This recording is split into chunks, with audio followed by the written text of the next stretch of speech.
Bismillah, alhamdulillahilladzi an'ama alaina, wassalatu wassalamu ala rasulillah Muhammadin abdillah, la hawla wa la quwwata illa billah, asyhadu an la ilaha illallah wahdahu la syarika lah, wa asyhadu anna Muhammadan abduhu wa rasuluhu la nabiyya ba'dah.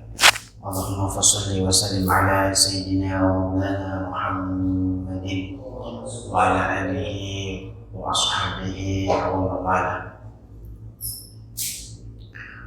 Wa ba'du, faqad qala Allah ta'ala fi kitabihil karim wa huwa asdaqul qailin. A'udzu billahi minasyaitonir rajim. Bismillahirrahmanirrahim. Ya ayyuhalladzina amanu taqullaha haqqa tuqatih wa la tamutunna illa wa antum muslimun.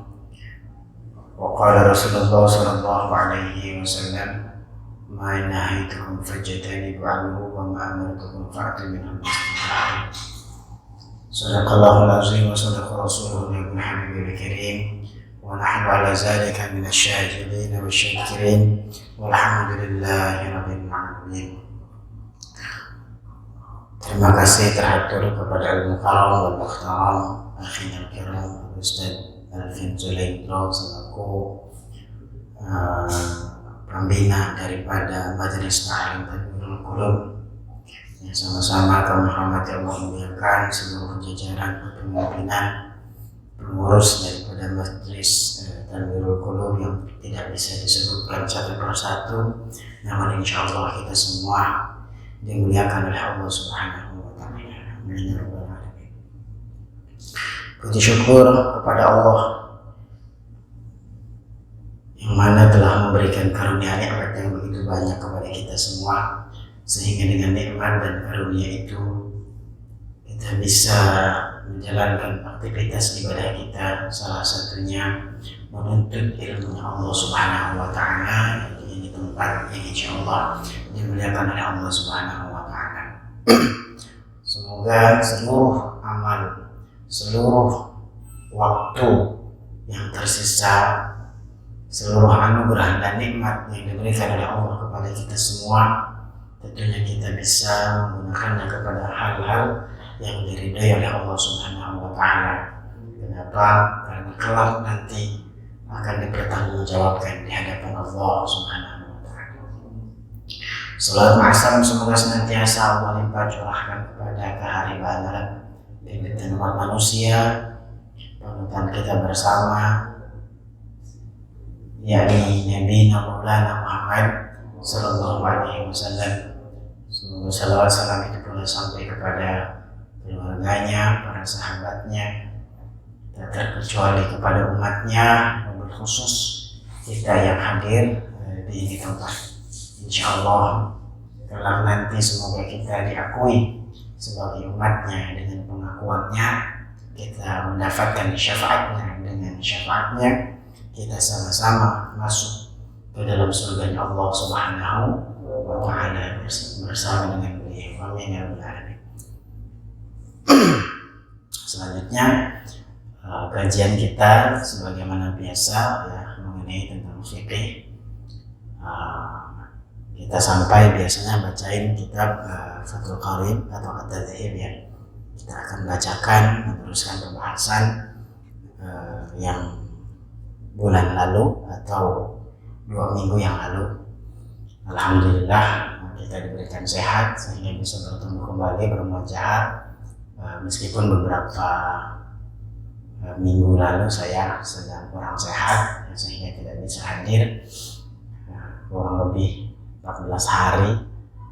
Pas persis pulang dari ngajar dari sini, besoknya saya tepar, besoknya saya tumbang ya. Alhamdulillah Allah kasih ujian, Allah kasih teguran untuk memperbaiki diri lebih baik lagi. Sekarang sedang ramai ya masalah miras. Meskipun alhamdulillah karena ramainya para ulama kita ya, daripada ormas-ormas sehingga dicabut pula lah pers tentang miras tersebut ya. Kenapa begitu ramai? Karena karena miras ini sangat membahayakan. Ya. Bahkan dalam maqasid syariah, ya, salah satunya adalah hifzul aqal, yaitu menjaga akal. Dan khamar, ya, kenapa diharamkan? Karena bisa merusak akal.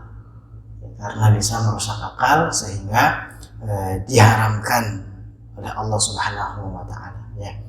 Wa yas'alunaka 'anil khamri wal maisir, ketika mereka bertanya kepadamu tentang khamr dan maisir, begitu, qul fihima itsmun kabirun wa manafi'u linnas, di dalamnya terdapat madarat, dosa yang besar dan manfaat. Wa itsmuhum akbar min naf'ihima, tapi madaratnya itu lebih besar daripada manfaatnya. Ya. Termasuk daripada madarat khamar adalah bahwa dia bisa menghilangkan akal, dia bisa kemudian mendorong seseorang untuk berbuat kejahatan, bahkan bisa merusak akhlak daripada para pemuda. Sedangkan pemuda merupakan tulang punggung harapan bangsa. Maka kalau dicekokin dengan khamar, nauzubillah min dzalik, para pemuda muslim akan dirusak pikirannya, akan rusak akalnya. Maka itulah sebabnya khamar diharamkan. Sebab apa? Sebab dia bertentangan dengan maqasid syariah, yaitu hifzul akal, menjaga daripada akal. Dalam pandangan fikih, sebelum ke pandangan fikih, kita akan membahas sedikit daripada bahaya khamar. Dalam kitab Bahjatul Wasail, Imam Nawawi mengutip salah satu hadis, man syarabal khamra saqahullahu min hamim jahim.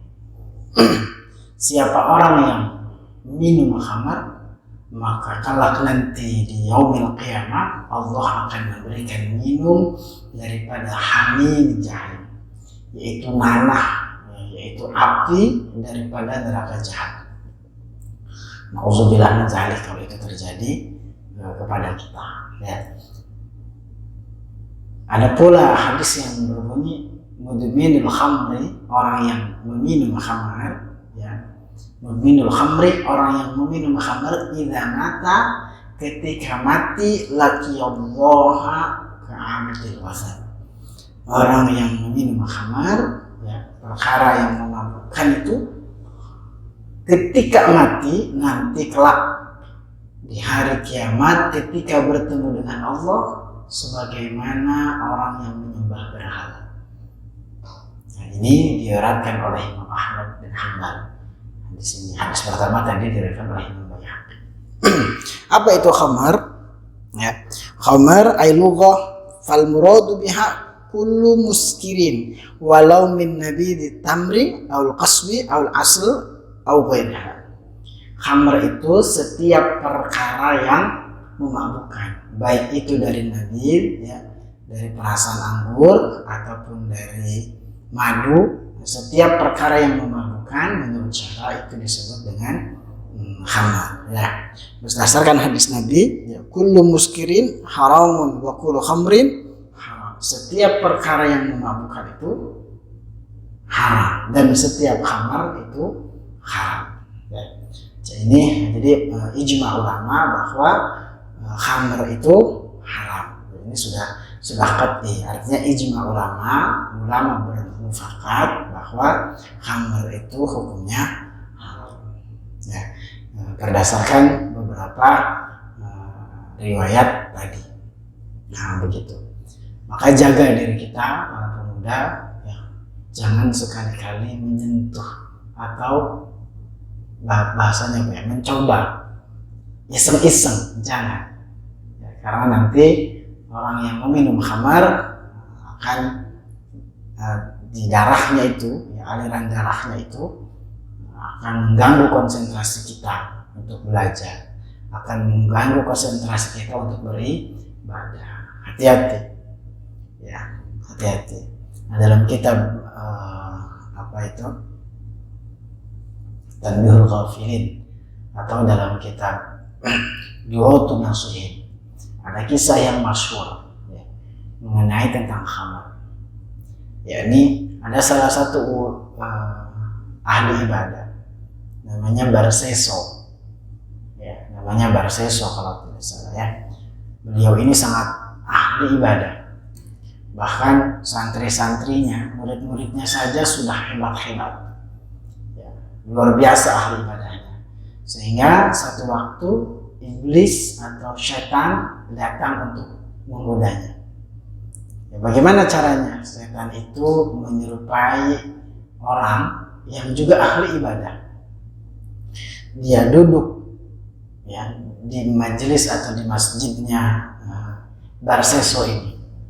Ternyata ya si setan ini yang menyerupai manusia itu ibadahnya luar biasa, lebih hebat daripada Barseso. Wirid, sholat sunnah, kemudian berjamaah, tidak berhenti-berhenti. Akhirnya Ki Barseso ini penasaran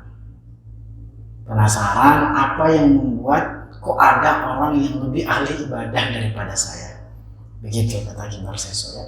Akhirnya Ki Barseso ini bertanya, minta resep, minta nasihat, bertanya, wahai Tuan, apa yang membuatmu begitu luar biasa ibadahnya sampai-sampai saya kalah? Apa kata si setan yang menyerupai manusia ini? Dia bilang, aku dulu melakukan kesalahan, melakukan dosa. Maka dari itu, lakukan dosalah terlebih dahulu, maka engkau akan meningkatkan, maka ibadahmu akan meningkat. Nah, kemudian Ki Barseso menanya kembali, apa yang harus aku lakukan? Kamu bisa membunuh orang dulu. Nah, kata Ki Barseso, wah saya tidak mau kalau bunuh orang, karena itu salah satu dosa besar. Baik, kalau begitu kamu bisa berzina. Kata si setan tadi ya, berzina. Saya tidak bisa berzina, karena berzina juga merupakan dosa besar. Ya. Akhirnya, kalau begitu, yang ringan saja. Minumlah khamar. Ya. Akhirnya kata Ki Barseso, kalau khamar mungkin bisa. Karena madaratnya hanya untuk saya. Awalnya dia berpikir begitu. Kemudian minumlah Ki Barseso ini khamar. Ya. Setelah meminum dia mabuk, akalnya hilang, mabuklah ya. Ya. Ketika mabuk, ya, karena dia dalam keadaan mabuk, kemudian dia melihat wanita lewat di depannya, ya, dalam berpakaian seperti itu, akhirnya dia ajak berzina, dia perkosa. Ketika sedang dia berbuat demikian itu, ya, ada anak kecil yang melihatnya. Nah, karena dia melihat ya, apa yang dilakukan oleh Ki Barseso tadi, akhirnya anak kecil itu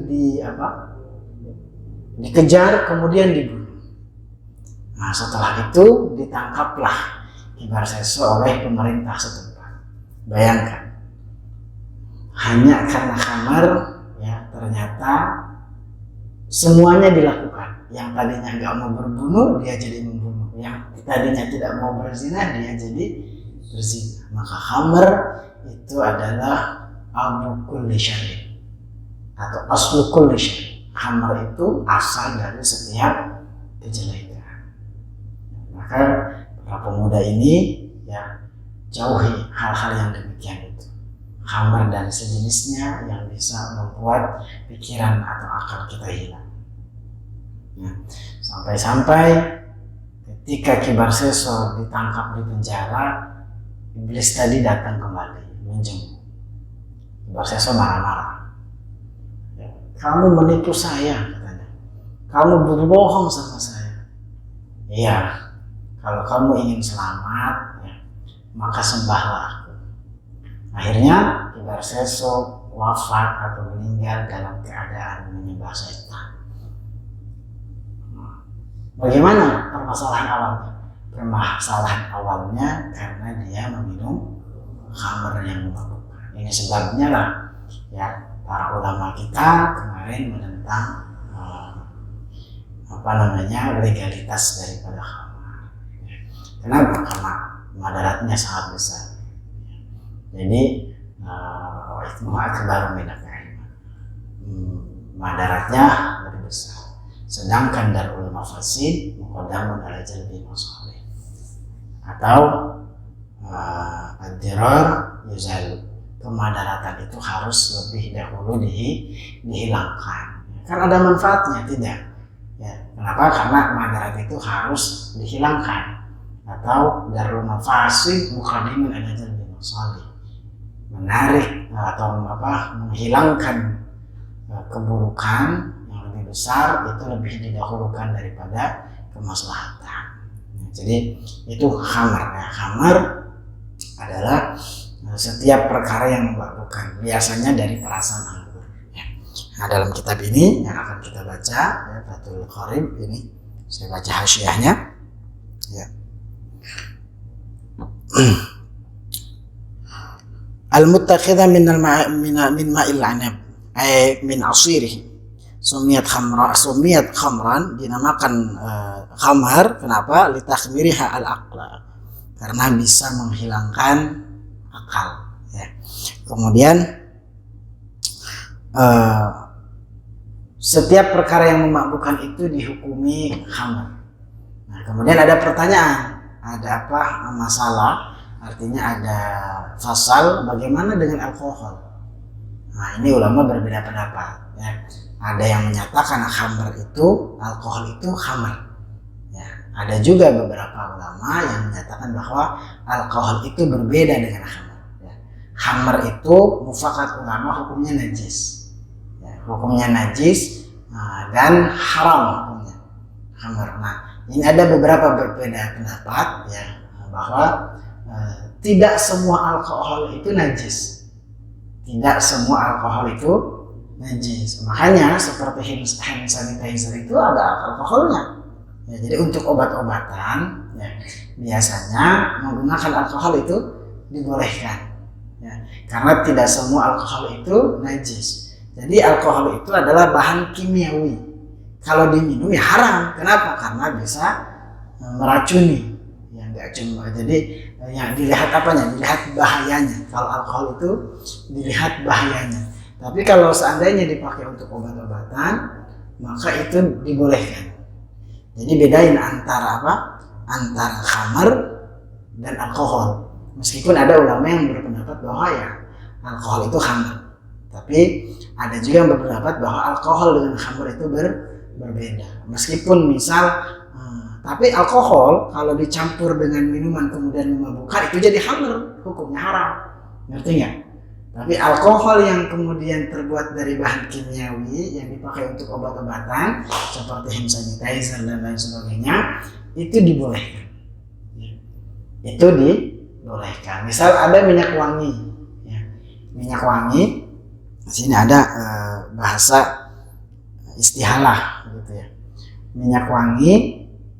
Di mana di sana ada bahan berapa persen begitu yang terbuat dari alkohol untuk menetapkan atau untuk mengawetkan wanginya itu, maka itu dibolehkan ya, asal tidak lebih banyak daripada alkoholnya ya. Nah, ini jadi antara khamr dan alkohol itu berbeda. Ya. Kalau alkoholnya diminum ya tentu haram, itu mah sudah. Kenapa? Karena alkohol itu bahan kimiawi. Ya, kalau diminum itu bisa meracuni tubuh. Jadi haramnya karena membahayakannya. Gitu. Pun kalau seandainya pun memabukkan, ya itu baru khamr. Jadi alkohol yang dijadikan khamr itu haram. Ya. Sedangkan alkohol yang dijadikan untuk bahan obat-obatan, ya maka itu dibolehkan. Jadi bedakan antara khamr dan alkohol ini menurut beberapa ulama ya. Wa idza takhalalat, sampai situ paham ya? Sampai situ kan tadi. Wa idza takhalalat al-khamra ya, jika khamr itu menjadi cuka, ini bahasanya begitu, wahi al-muttakhidatu min ma'il inabi muhtamuratan kan al-khamra amla. Wa makna takhallalat surat khallat, makna takhallat itu menjadi cuka. Binafsiha tahurat. Jadi khamar, ya, kalau didiamkan kemudian dia menjadi cuka dengan sendirinya, maka tahurat, artinya menjadi suci khamar itu. Dengan catatan menjadi sucinya itu bukan karena sesuatu. Artinya dia bukan karena bahan kimiawi supaya menjadi cuka, tapi binafsiha, dengan sendirinya, ya. Gitu ya. Wa illam tatakhalal khamru binafsiha bal khalalat bi tarhi syai'in fiha lam tadkhul. Tapi kalau menjadi cukanya karena dilemparkan sesuatu atau karena apa? Karena bahan kimiawi dijadikan cuka, maka lam tadkhul. Dia tidak bisa jadi suci, artinya tetap dalam kenajisannya, ya. Jadi khamr itu demikian. Nah, jadi kalau menjadi cuka dengan sendirinya, maka khamr itu suci. Tapi kalau khamr itu menjadi cuka dengan disebabkan oleh dilemparkan sesuatu atau dibuat supaya menjadi cuka, ya, maka hukumnya tetap dalam kenajisannya. Ya. Sedangkan wadahnya, kalau wadahnya mengikuti khamrnya. Jadi wadahnya kalau seandainya itu khamr jadi cuka dengan sendirinya, maka wadahnya pula jadi suci. Ya. Wadah itu tabaan, artinya watohoro dan nuha tabaan lahar kamasal syari. Artinya wadahnya jadi suci sebagaimana mengikuti khamrnya, begitu ya. Ini fikih khamr sedikit, ya, bahwa adapun batasan mabuk, ya, gimana sih batasan mabuk? Menurut Imam Syafi'i batasan mabuk itu kalau orang akalnya sudah tidak bisa membedakan, ya, berjalan sempoyongan, kemudian dia tidak bisa membedakan mana langit mana bumi misalnya, ya. Kalau kelayangan begitu sempoyongan berjalannya, maka itu sudah dianggap mabuk, ya. Bahkan tidak boleh sholat dalam keadaan mabuk, artinya dia ngomongnya ngawur. Nah, ini batasan mabuk itu orang sudah ngomongnya ngawur ngidul kemana-mana, ya, diajak ngomong tidak nyambung. Nah, itu dia, ya, maka wajib kita untuk menghindari hal-hal yang bisa mendekatkan kita kepada hal demikian. Ini kan para pemuda, ya, artinya biasanya kalau para pemuda itu sedang apa, ya, sedang mencoba-coba hal sesuatu yang baru. Gimana sih ini rasanya begini, gimana sih ini rasanya begitu. Apalagi nauzubillah kita punya teman-teman misalnya yang kemudian pergaulannya seperti itu. Hati-hati, ya, semoga kita dijauhkan dari hal-hal yang demikian. Meskipun memang ini perlu kerjasama, ya, kerjasama antar semua pihak supaya kita terlepas atau terselamatkan dari bahaya khamr dan sejenisnya. Ada satu kisah dari Sultanul Ulama, ya, Syekh Izzuddin bin Abdissalam dalam kitab Manaqib Syafi'i Al-Kubra. Satu waktu Syekh Izzuddin Abdul Salam ini menghadap kepada raja, ya, menghadap kepada raja. Nama raja itu Ayub, namanya Raja Ayub, ya, Najmuddin kalau tidak salah.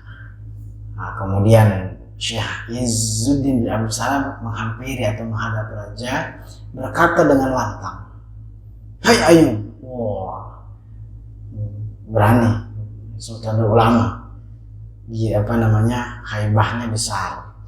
"Hai Ayub, apa hujahmu nanti di hadapan Allah ketika Allah tanya kepadamu, Ayub, engkau aku jadikan raja Mesir," kata Allah, "sedangkan engkau menghalalkan khamr, sedangkan engkau membiarkan khamr merajalela. Wah, rajanya kaget. Raja Ayub ini kaget. Lah, emang ada? Emang terjadi? Kata Syekh bin Abdul Salam, iya, di sana banyak kios-kios atau warung-warung menjual khamr dan kemungkaran lainnya. Gitu. Akhirnya rajanya alasan itu terjadi sejak zaman ayah saya. Gitu. Jadi saya agak repot, itu terjadi sejak zaman ayah saya. Tapi kata Syekh bin Abdul Salam, berarti engkau mengikuti nenek moyang. Kami tidak mendapatkan kecuali apa yang nenek moyang kami lakukan. Oh, ketika diomelin begitu, ya akhirnya raja memutuskan untuk menutup kios-kios penjual khamr tadi. Gitu. Setibanya Syekh bin Abdul Salam pulang kembali ke rumahnya, kemudian ditanya, wahai Syekh, kok Anda bisa melakukan itu? Bisa langsung menegur dengan suara keras, ya, sampai-sampai para penjaga di istana itu berdiri, begitu kan? Berdiri karena terlantangnya suara Syekh bin Abdul Salam. Nah, ketika itu apa kata Syekh? Kata Syekh, aku melihat raja itu ada dalam kekuasaan, ada dalam keagungan yang besar. Maka aku ingin membuat dia hina supaya dia tidak menyombongkan diri, supaya dia sadar. Dan sombong itu akan membuat atau akan membahayakan dirinya pula. Kemudian Syekh ditanya kembali, memang Syekh tidak takut? Apa kata Syekh? Sungguh takutku sudah aku serahkan seluruhnya kepada Allah Subhanahu wa Ta'ala, sehingga raja di hadapanku itu seperti kucing di telapak kaki. Ini kisah daripada Sultanul Ulama. Maka alhamdulillah di negeri kita, ya, para ulama sudah istilahnya bersuara bahwa tidak boleh khamr itu dilegalisasi atau dilegalkan. Kenapa? Karena nanti bahayanya akan merusak daripada para pemuda-pemuda negeri ini. Sehingga apa? Padahal tadi pemuda itu merupakan pemimpin masa depan. Bayangin kalau pemudanya rusak, maka masa depan kita akan rusak. Perbaiki pergaulan kita dengan yang baik, ya. Apalagi kita punya majelis, istiqomahkan. Supaya apa? Supaya istiqomah kita nanti membawa keberkahan. Katanya sudah kita bahas, salah satu guru kita membahas, Kiai Zailani, bahwa istiqomah itu penting. Istiqomah itu khairun min alfi karamah, lebih baik daripada 1000 karamah. Ya, setiap malam Kamis kita hadir untuk mengaji, bermuajahah, baca sholawat, tadi baca Ratibul Aqwas. Ini diistiqomahkan. Supaya apa? Supaya para pemuda, teman-teman kita semuanya mendapatkan keberkahan apa yang kita baca. Ya, ajak teman-teman yang lainnya, meskipun hanya cuma seminggu sekali, begitu. Nah, ini bahasan kita tentang khamr. Nah, kalau ada yang mau ditanyakan, silahkan tanya. Kalau tidak ada, kita lanjutkan bacaan kitabnya.